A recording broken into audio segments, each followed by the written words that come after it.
My friends, beloved sisters and brothers, I ask you to listen deeply, not just with your ears, but with your hearts, to a truth that transcends circumstance. Your pain has a purpose.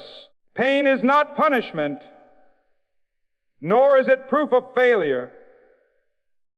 Pain is invitation. It calls you to awaken, to rise, to forge meaning. When all you see is suffering, you have been summoned not to despair, but to discover the gold in your broken places. Consider the moments that left you hollow, betrayals that cut you down, losses that felt final, hopes that died in silence. You remember how the tears came, how your body trembled, how your spirit questioned whether you would endure. And endure you did. That endurance matters. But more than endurance, consider the transformation that breathes within each wound. In those cracks, light has begun to pour in. Your pain carved space for compassion. It cracked open your heart. And you learned strength you did not know you needed. There is a sacred alchemy in suffering. Grief does not have to embitter. You can let it deepen you. Loss does not have to diminish. You can let it clarify the vision of who you would yet become. When pain humbles us, we taste humility. When pain propels us forward, we become prophets of possibility. The suffering you carry need not remain your sentence. It can become your testimony. The world tends to dismiss pain, either pushing it away or denying it altogether. But to deny your pain is to ignore the call to purpose. To embrace it without reflection is to miss the lesson. In your pain lies a teacher. Listen to what it shows you, what you value, where you've built walls, what gifts you've yet to claim. Pain points to what matters most. It illuminates your alliances, your truths, your longings. There was a time when you felt small, insignificant in comparison to another's shadow. You measured your worth against their achievements and found yourself lacking. That pain was telling you something. It said, you were living someone else's scale. Your purpose is not to be trying to fill their shoes, but to become clearer in your own shape. Your pain was pointing you toward a different path, one that honors who you are, not who you're not. Maybe your pain is rooted in broken relationships, family ties severed, friendships faded, love withheld. In that absence, you felt lonely, unsafe, unworthy. But in the same fracture lived the seed of empathy. You learned the language of longing. You know rejection intimately. That knowledge equips you to lean toward others who feel unseen, unheard, unloved. Your purpose grows from your familiarity with pain, so you can offer presence where absence persists. Perhaps your pain has come in the form of injustice or discrimination. Barriers raised because of who you are, what you look like, where you come from. Every time you were told you don't belong, your purpose strengthened. You no longer ask permission to take up space. Instead, you claim it. You become a living challenge to the lie that someone else's color, class, or label determines your worth. You become a guidepost for others who carry similar burdens, that their dignified resistance becomes luminous example. Pain has a way of revealing the unseen chains in your life, patterns of resentment, cycles of self-doubt, habits of self-sabotage. When pain breaks the illusion of safety, it tears open your eyes. Then you can see the prison you've already built, often unknowingly. You begin to question the narratives you absorbed.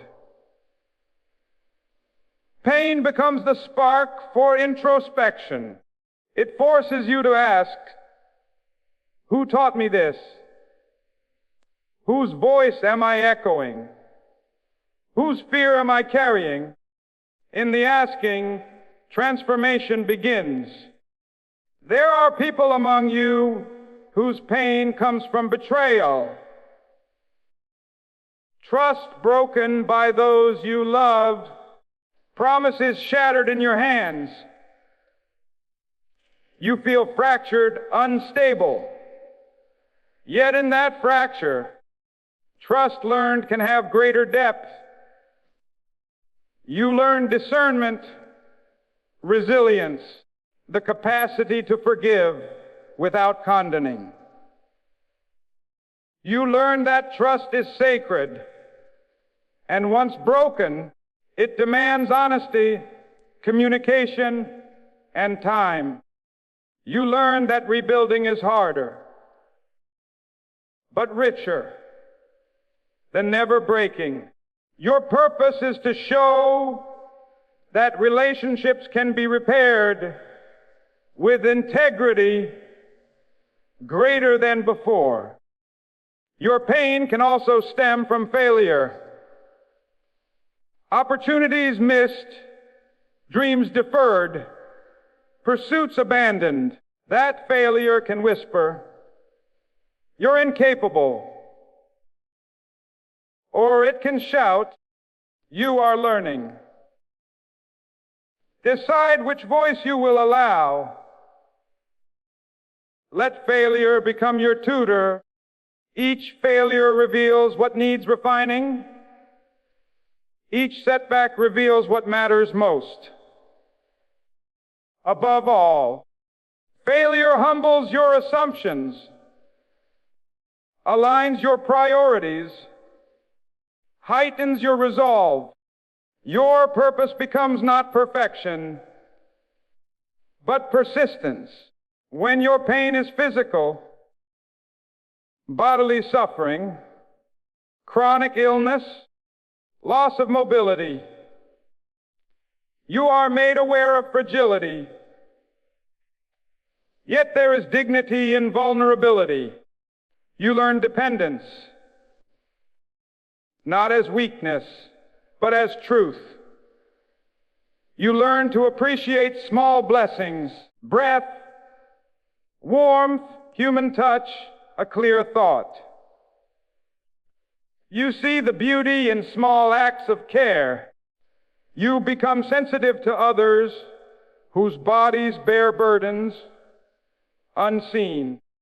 Your purpose becomes the embodiment of compassion presence and advocacy. Some suffer in silence, ashamed to reveal what hurts. They pretend, they smile, they keep the weight hidden. But legitimacy lies in naming your pain, in letting it speak.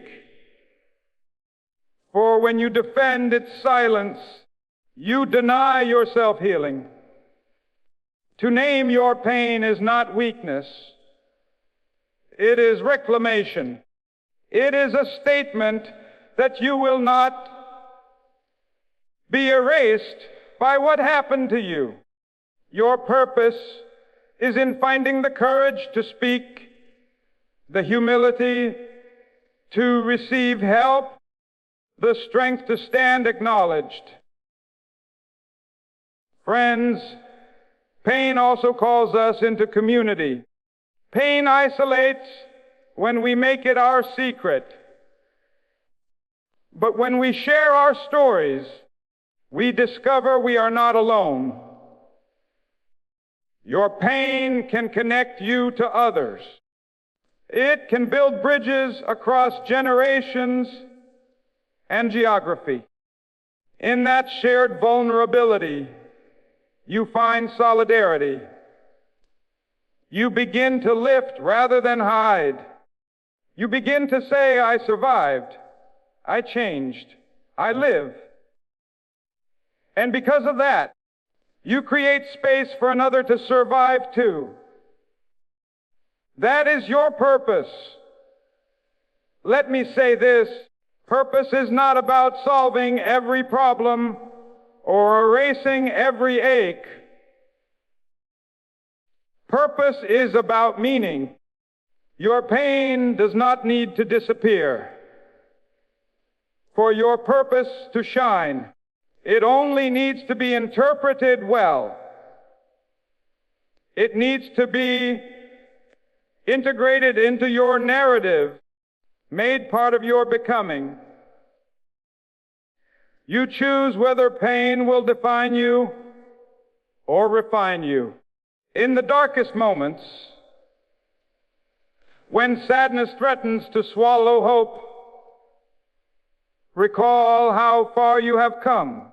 Each tear you shed, each ragged breath you drew, those were steps. They were declarations of endurance. And endurance is purpose. It is not merely surviving adversity. It is having adversity produce wisdom, compassion, courage, resolve. Your pain has motivated you to ask bigger questions. What really matters? Who do I want to be? How will I respond when the world demands surrender? Those questions matter. They light the way out of despair. They guide you toward making choices that matter beyond your own life. Your purpose begins at the crossroads where pain stops being the end and starts being the beginning. The world may tell you your pain is inconvenient, irrelevant, shameful.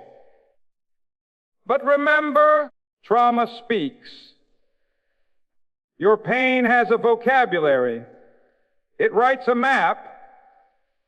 It points toward injustice to confront, toward churches to rebuild, toward families to mend, toward dreams to resurrect.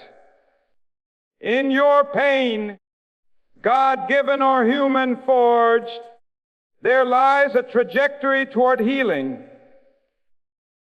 for yourself and for others.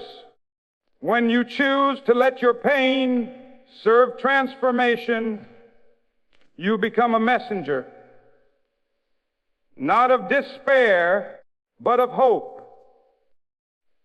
You own your scar, but you do not carry it as a warrant for suffering. You carry it as a testament to your capacity to heal and to give. You show others that worse things were survived. You invite others not just to relate, but to rise. Yet purpose is not static. As you grow, your pain's meaning may shift. What once felt unbearable may now feel like stepping stones. What once seemed private may now serve public relevance. Your calling may call you toward advocacy, toward mentorship, toward creating spaces for broken people to find voice. Your purpose unfolds with each day, each choice, each renewed commitment to honesty and growth. And so, beloved, listen. Listen to what your pain is trying to teach you. Sit with it in silence. Ask the hard questions. Let your tears water the seeds of empathy. Let your scars speak with humility. Choose healing over hiding. Choose integrity over denial. Choose purpose over pity.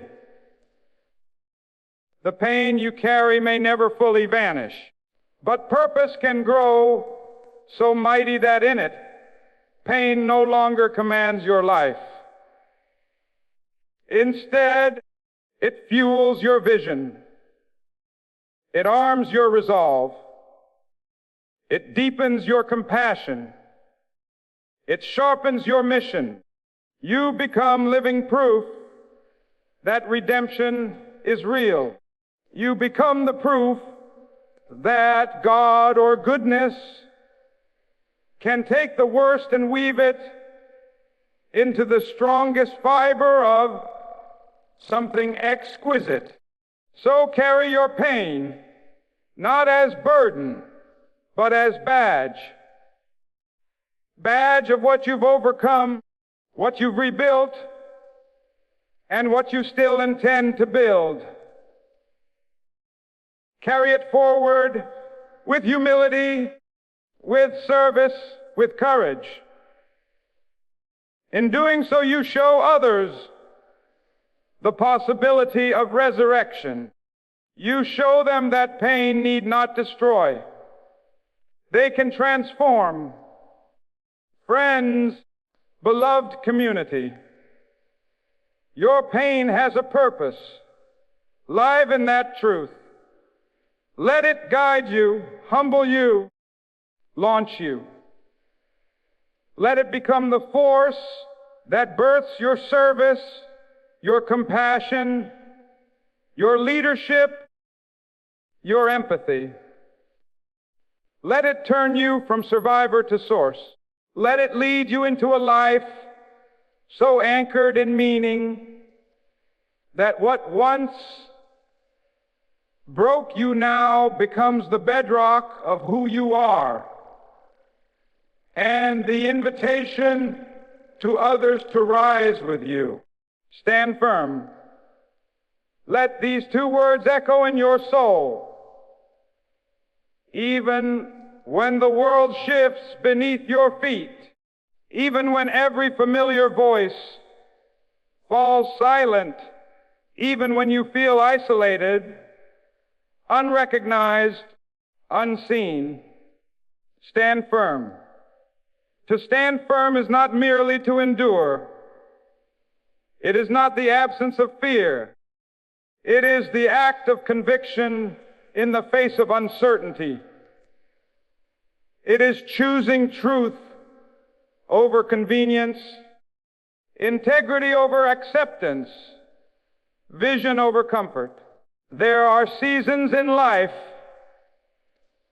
when you may feel surrounded by support, and then suddenly none. People retreat.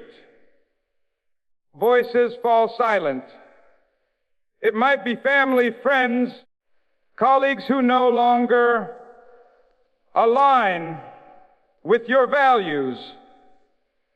They may be frightened by your courage. They may misunderstand your convictions.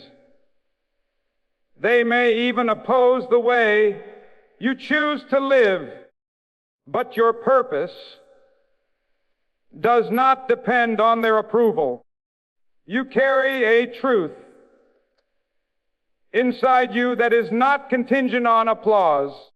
That truth is the immovable anchor that calls you to stand firm.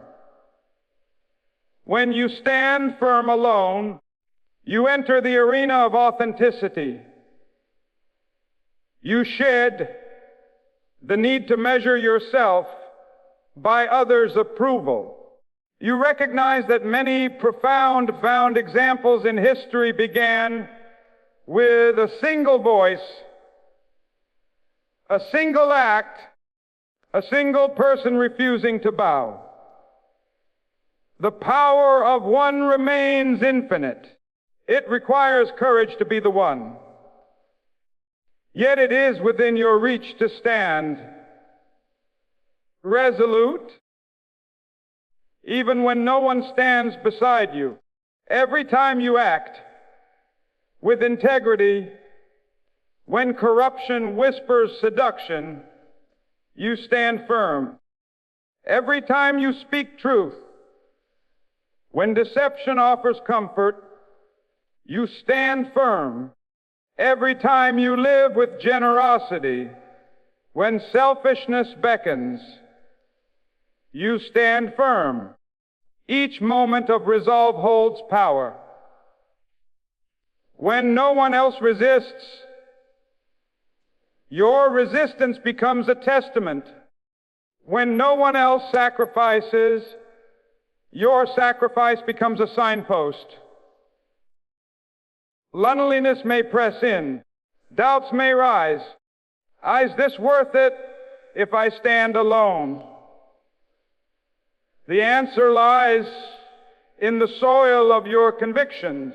If what you stand for is worthy, if it holds meaning beyond immediate outcomes, then even one person living that truth matters.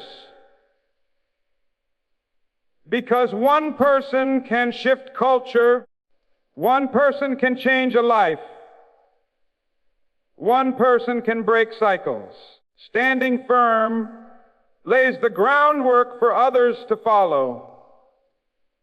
Not because they saw you win overnight, but because they saw someone refuse to compromise what matters. There will be moments when isolation feels unbearable, when you see others bending or adapting to broken standards, and you feel pressure to conform. In those moments, choose fidelity to principle over ephemeral acceptance. Let your heart say, it's better to walk alone in truth than in a crowd of compromise. Even if you tremble inside, let your posture declare, I know who I am. I know what I believe. I know where I stand. That steadfastness draws strength from the ground beneath you, even when it seems barren. To stand firm is also to know when to wait, when to speak, when to move, when to stay. There are moments when the weight of solitude feels like signal. Hold, prepare, pray, learn more. Standing firm does not demand constant action, but clarity of purpose. Sometimes the firmest stance is quiet endurance, holding the ground through questions, through weight, through construction of character, through strengthening of faith. Even when you stand no witness applauding, your resolve echoes in eternity. Stand firm even when circumstances shift. There may come betrayals. Allies may fall away. Convictions may become unpopular. Yet you refine your allegiance to what is transcendent. The higher your alignment with truth, with justice, with love, the stronger your foundation becomes. That alignment does not waver because the ground is unstable. You are anchored to something bigger than the shifting tides. Everywhere around you may be chaos, indifference, cynicism, pain. But if your heart chooses gentleness over bitterness, hope over despair, community over loneliness, then you are standing firm, not rigid, but rooted, not militant, but anchored. Your posture opens room for others, room for change, for healing, for conversation. It invites, not by compulsion, but by example. Standing firm alone is the courage to preserve your vision. When the voices around you call for compromise, it's refusing to minimize your calling or soften your message to fit in. You may feel lonely. You may wonder if you misheard the calling. But the answer lies not in the applause, but in your own clarity. If your heart has wrestled, if your convictions have been tested, if your intent has been purified by adversity, then your stance matters. Sometimes standing firm means walking away, leaving a role, a relationship, a system that contradicts your nature. When everyone tells you to stay, you sense you cannot. Standing firm can mean releasing comfort for integrity's sake, even when that means walking alone. That choice is painful, but vital. Many journeys begin at farewell. The path widens only when you refuse to shrink. There is no room for ego at the table of peace. It takes up too much space. It makes too much noise. It argues with every guest. It talks over every voice. But humility sits quietly and listens. It sees the pain in others without rushing to center its own.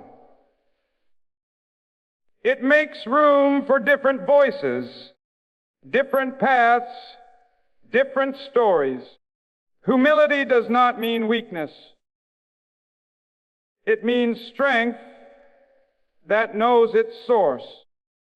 It is the strength that bows first, that says, after you, that lifts others even when it costs. We have seen families torn apart by ego, nations divided by pride, friendships poisoned by the need to be right. But we have also seen miracles born when ego is laid aside. When a person humbles themselves and says, let's talk. I want to understand. I choose to love you even now. That is where peace breathes.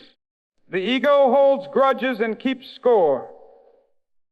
Peace lets go. The ego needs an enemy. Peace needs understanding. The ego lives for the applause of men. Peace lives for the quiet approval of conscience. The ego shouts, "I did this." Peace whispers, "We did this." The ego walks alone on high ground. Peace walks with others in the valley. So we must ask ourselves, what are we willing to give up to gain peace? Are we willing to step down from the podium of pride? Are we willing to speak softly when we feel like yelling? Are we willing to lift another up even when no one sees? Are we willing to admit our faults before pointing out another's? Ego tells us we must always defend our reputation. But peace tells us, be faithful. Truth will defend you. Ego tells us we must prove ourselves. But peace tells us, you are enough as you are. Ego says, don't forgive. They don't deserve it. But peace says, forgive for your own freedom. Ego says, you can't change. Peace says, you are already becoming.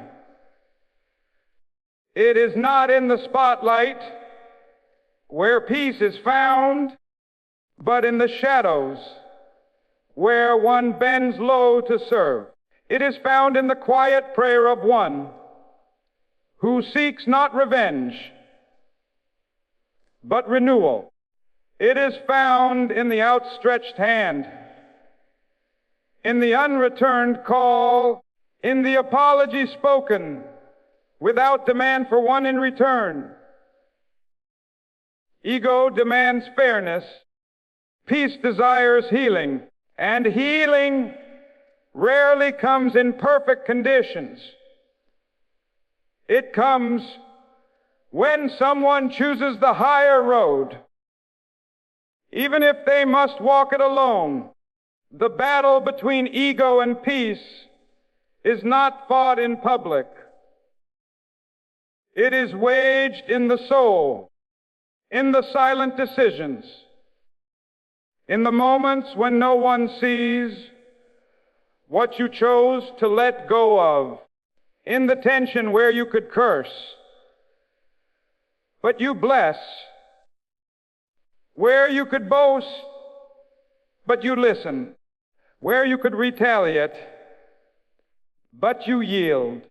The most dangerous wars are not fought with weapons, but with words, with pride, with hardened hearts. And the only weapon that disarms them is humility. It is the language of peace, the way of healing, the path of freedom. Peace is not passive. It is not silence in the face of injustice. It is not the absence of conflict, but the presence of righteousness. It is not achieved by ignoring pain, but by walking through it with grace. And the ego cannot take that walk. Only the humble can. When you let go of ego, you find clarity. You see people not as competitors, but as brothers and sisters. You stop needing to win. You start needing to connect. You stop trying to shine brighter than others and start becoming a light that helps them shine too. The humble man sleeps soundly.